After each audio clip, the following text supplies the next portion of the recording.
अब चलिए पारंपरिक चीन में विधवाओं की स्थिति पर एक नज़र डालते हैं। पारंपरिक चीनी परिवार में विधवाओं से होने वाला सामाजिक व्यवहार थोड़ा अलग है। वहाँ भले ही किसी महिला के पति की मृत्यु बहुत कम उम्र में हो जाए, महिला के ससुराल वाले उस पर नियंत्रण बनाए रखते हैं, उस महिला पर नियंत्रण बनाए रखते हैं। विधवाओं के पुनर्विवाह को नापसंद किया जाता था और जाता है, क्योंकि यह माना जाता था कि एक विधवा को जीवन भर अपने मृत पति, उसके परिवार और उसके पूर्वजों के प्रति वफादार रहना चाहिए।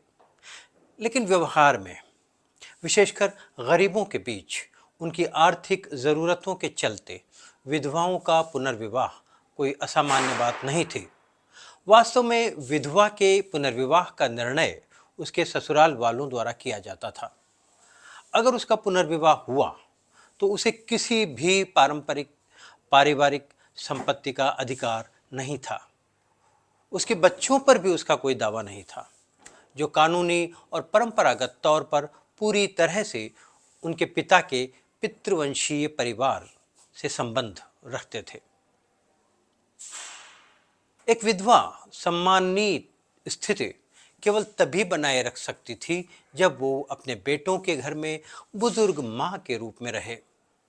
कुछ देशों में विधवाओं पर अपने पति की हत्या या उसकी मौत का कारण बनने का संदेह किया जाता था। भारत में भी किया जाता है और दूसरे देशों में भी किया जाता था। स्पष्ट रूप से भारत और कई अन्य अफ्रीकी और दक्षिण पूर्वी एशियाई देशों में विधवा प्रथाओं को देखते हुए विधवा महिलाओं के पास अपने समुदायों के साथ शांति से जीने के लिए बहुत अधिक विकल्प नहीं होते थे। पारंपरिक ढांचा, पुरुष प्रधान मानसिकता और जातीय समूह विधवाओं के सामने आने वाली कुछ समस्याएं थीं। ज़्यादातर विधवा महिलाएं अपने हाथों के काम पर निर्भर रहती थी और अकेले या यूं कहे अलगाव में रहती थी। अपने मृत पति की भूमि संपत्तियों और अन्य संपत्तियों तक पहुंच व्यावहारिक रूप से उनके लिए भ्रम था, उनके लिए भ्रम है, और उन्हें अपने ससुराल वालों के साथ बिल्ली और कुत्ते के संबंधों जैसा सामना करना पड़ता है।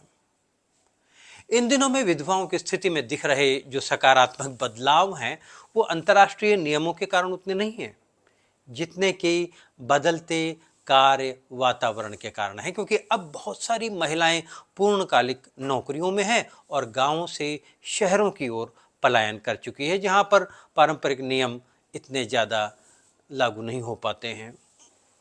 विधवाओं की निम्न स्थिति गरीबी और हिंसा, विरासत की परंपराओं में भेदभाव, समाज की पितृसत्तात्मक प्रकृति और अत्याचारी पारंपरिक प्रथाओं और प्रथागत संहिताओं के कारण हैं।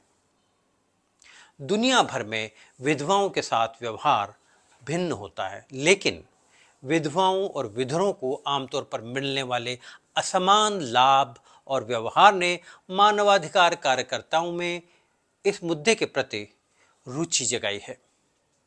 संबंधित देशों और उनकी सरकारों का कर्तव्य है कि वो अपने समाज के सभी वर्गों, जिसमें विधवाएं भी शामिल हैं, के बुनियादी मानवाधिकारों को मान्यता दें और उनका सम्मान करें।